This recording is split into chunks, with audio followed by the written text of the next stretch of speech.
আসসালামু আলাইকুম। কী অবস্থা সকলের? আশা করি সকলে ভালো আছেন। গ্রামের রাস্তায়, গ্রামের যে মেঠো পথে ঘুরতেছি, এখানে আমার একটা কথা মনে হচ্ছে, আর সেটা হলো যে যান্ত্রিক শহরে মুক্তির আনন্দ।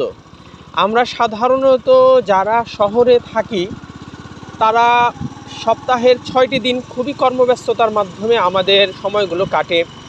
তো সাপ্তাহিক ছুটি শুক্রবার একটু মুক্তি পাওয়ার আশায় যে যান্ত্রিকতা, শহরে কেন্দ্রিক যে যান্ত্রিকতা, তা পরিত্যাগ করে গ্রামে চলে আসছি।